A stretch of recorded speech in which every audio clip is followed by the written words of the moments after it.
Finally వచ్చేసినాం ప్రయాగ్రాజ్. ఎన్ని hours bro? 36 hours తర్వాత ఫైనల్ వచ్చేసినాం ప్రయాగ్రాజ్. ఇక వ్యూ అండి, పబ్లిక్ అయితే పిచ్చగా ఉంది. ప్రయాగ్రాజ్లో దిగినాక మనం ప్రయాగ్రాజ్ మ్యాప్ తీసుకున్నాం. ప్రయాగ్రాజ్ మ్యాప్లో చూస్తే మనకి అయినా కానీ ఆ మ్యాప్లో ఒక్క ముక్క అర్థమవుతలే. ఇంకోటి మనం వెంబడి ట్రైన్లో ముగ్గురు పరిచయం అయినా వాళ్ళ వెంబడి ట్రావెల్ చేస్తున్నాం. ఆ మ్యాప్లో మనకు అర్థమవుతలే అని వాళ్ళని అడిగి మనం వెళ్ళిపోదామని చెప్పి వెళ్ళిపోతున్నాం. వెళ్తా మనకి పానీపూరి బండి దొరికితే పానీపూరి తిందామని చెప్పి అయినాం.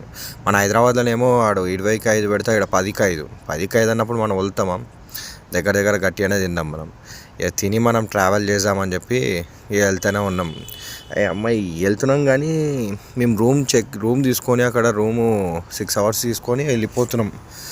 ఆ 6 అవర్స్ మనకి టైం ఉంది, స్నానం చేసుకొని మళ్ళీ రూమ్కి పోయి వెళ్దామని చెప్పి ఆగిండే. ఇప్పుడు మనం ఫస్ట్ పోవాల్సింది సంగం ఘాట్. మనం ప్రయాగ్రాజ్లో త్రివేణి సంగం మనం వెళ్ళాం. త్రివేణి సంగం రేపు వెళ్తాం. ఇప్పుడు మనం సంగం ఘాట్ వెళ్తున్నాం. సంగం ఘాట్ ఇట్లా 3 నదులు కలుస్తాయి. త్రివేణి సంగంలో చాలా కోట్ల పబ్లిక్ ఉంటుందని చెప్పి ఫస్ట్ సంగం ఘాట్ వెళ్తున్నాం. సంగం ఘాట్లో మన నది మూవ్ అవుతుంటుంది. ఇది మన సంగం ఘాట్. ఈ గల్లీలు మొత్తం తిరుగుతున్నాం మనం. ఇక్కడ సైడ్ ప్రయాగ్రాజ్లో ప్రతి దగ్గర 11 కిలోమీటర్లు నడిచినాం.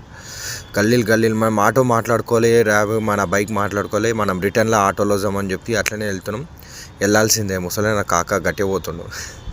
వాళ్ళని అడుగుకుంటా అడ్రస్ అడుగుకుంటా దగ్గర 10 కిలోమీటర్లు నడిచినాం. మనం నడుచుకుంటా ఈ అమ్మ నాకైతే యాస్ట్ వస్తుంది, ఈ అమ్మ ఇంకా వస్తలేదురా నాయన నది అని చెప్పి అట్లా చేసి వచ్చేసినాం ఫైనలీ ప్రయాగ్రాజ్ మన సంగం ఘాట్కి. ఇదే సంగం ఘాట్. కానీ పబ్లిక్ మాత్రం కోట్లల్లో ఉండరు.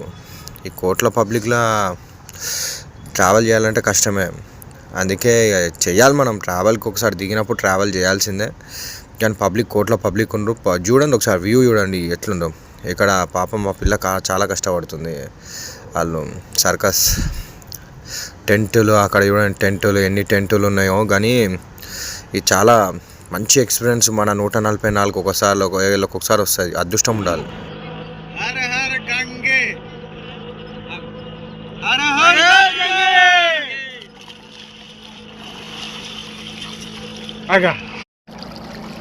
మాటలు ఇన్ మాట తినకుండా నాయన. ఇక్కడ పబ్లికే లేరు చూడండి. అమ్మ వచ్చి మునుగుండి పాపాలైనా పోతాయి. మునుగుండి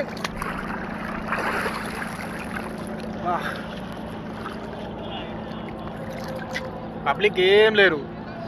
ఫైనల్లీ సంగం ఘాట్లో స్నానం అయిపోయింది. 3 నదులు కలిసే కాడ స్నానం చేసినాం. వాళ్ళు ట్రైన్లో ముగ్గురు పరిచయం అయినారుగా, వాళ్ళకి ఇట్లా మాతోనే ఉండరు. వాళ్ళు రేపు మార్నింగ్ వెళ్ళిపోతారు. వాళ్ళు అయోధ్య పోతారు. మేము ప్రయాగ్రాజ్లో ఉండి మళ్ళీ ఎల్లుండి పోతాం మేము అయోధ్య. అయిపోయింది, స్నానం అయిపోయింది. బొత్తు పెట్టుకొని ప్రశాంతంగా చేరాం. అక్కడిక్కడ చూసుకుంటా ఇక మళ్ళీ